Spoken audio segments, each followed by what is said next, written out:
deux questions qui concernent l'enquête. La première, c'est le mental. Parce qu'en fait, avec le mental, raisonner et dire que je ne suis pas ce corps, ça a été trop facile parce qu'en fait, pour moi, j'ai l'impression que c'est inné. Ce corps, ça a toujours été un véhicule pour moi, pour faire des expériences sur ce monde. Et je me posais la question, est-ce que c'est pas un leurre du mental?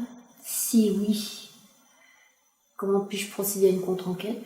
Tu penses que d'une manière innée, tu n'es pas ce corps? Oui, j'ai toujours pris pour un véhicule. Mais alors, qui l'a pris pour un véhicule? Je sais pas, quand je me suis incarnée. Ça a toujours été un ressenti comme ça. Oui, mais à un moment donné, posez-vous toujours la question qui? Et trouvez-le. Parce que si je ne suis pas ce corps, d'abord, la première indication, c'est qu'on a vu que s'il n'y avait pas la pensée « je suis ce corps », le flux de pensée s'arrête ou se ralentit. Donc si votre mental est présent de manière importante, alors vous savez que le fait que ce corps est un véhicule et que je ne suis pas ce corps, que cette croyance est une croyance et pas un vécu. Parce que si c'était un vécu, alors le flux de pensée au moins ralentirait de manière conséquente. Donc ça veut dire que votre mental croit que vous n'êtes pas ce corps et que ce corps est un véhicule, mais que dans le même temps, il vous fait vivre « je suis ce corps ».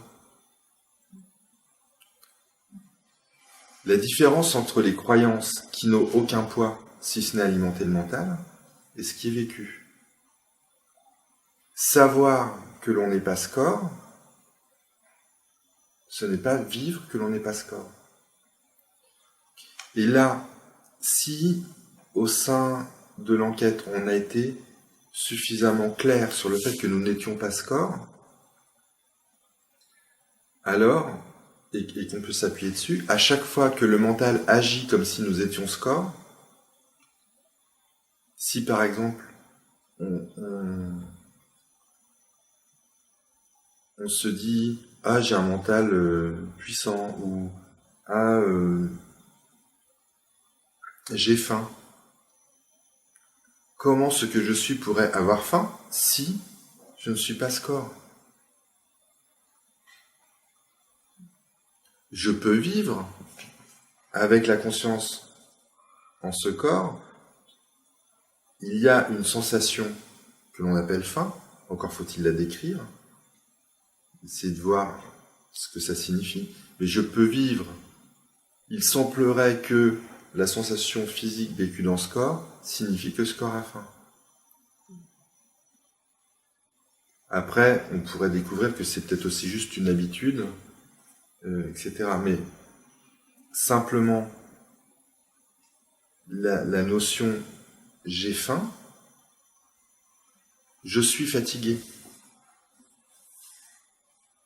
Alors, c'est pas le fait d'utiliser les mots, parce qu'il y a des personnes qui sont très très fortes pour ne pas utiliser les mots, et dire « ce corps est fatigué », mais dire « ce corps est fatigué », ça ne veut pas dire que je vis le fait que je ne suis pas ce corps. J'ai compris que j'ai compris le concept de « je ne suis pas ce corps », et je l'applique avec le mental en utilisant des phrases qui vont bien montrer que j'ai compris que je n'étais pas ce corps. Mais celui qui vit qu'il n'est pas ce corps, il n'en a rien à faire d'utiliser le « je » ou pas, puisque le « je » n'a plus de consistance. Alors, certaines personnes, comme par exemple Krishnamurti, utilisaient, quand il parlait de lui, le terme « l'orateur ». Il disait « n'écoutez pas ce que l'orateur vous dit ». Mais c'était simplement pour créer un électrochoc pour les personnes qui étaient en face. Ça ne changeait rien pour lui de dire « n'écoutez pas ce que je vous dis », ou n'écoutez pas ce que l'orateur vous dit, parce qu'il sait très bien que le jeu et l'orateur sont la même chose de concept, qu'il n'est pas. Il n'est pas plus l'orateur que le jeu.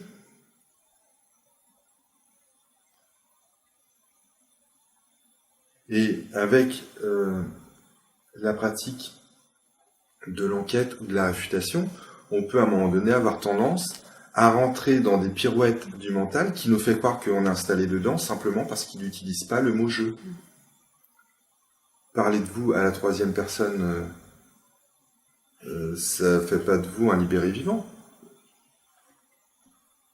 Et donc faire très attention à la manière dont le mental récupère l'enquête. Parce que une fois qu'il a vécu le fait de « je ne suis pas score », vous devez l'obliger à la cohérence. C'est-à-dire si vous vous arrêtez, l'enquête c'est le point de départ. Ce que je veux dire, c'est que c'est pas l'enquête qui libère, c'est le fait que l'enquête vous amène à vivre en sachant ce qui n'est pas la vérité. Et vous savez que je suis ce corps n'est pas la vérité, parce que vous l'avez constaté par vous-même. Vous l'avez reconnu. Ce qui veut dire qu'à chaque fois que se manifeste une manière de se coller au niveau de la personne et de se placer dans « je suis ce corps », quelle que soit la manière, et bien juste, il ne s'agit pas encore une fois de se dire « ah, je me suis encore fait coller » ou « ah, j'y arriverai jamais », parce que tout ça, c'est des mises en scène du mental, pour éviter la seule vraie position qui est « ok, je suis encore collé, cher mental, pourrions-nous faire preuve d'un peu de cohérence ? Si tu sais que je ne suis pas ce corps, et tu le sais, et si tu es sûr d'être cohérent, ce que nous n'avons pas encore démontré, mais si tu es sûr d'être cohérent, alors pourquoi cette incohérence de savoir que je ne suis pas score et de vivre je suis score? Ce qu'on demande au mental, c'est de faire preuve de cohérence. Donc, bien évidemment, malgré le fait qu'il fasse l'enquête, il peut encore, après, vous amener dans la cohérence. Puisque l'incohérence, vous y êtes depuis toujours.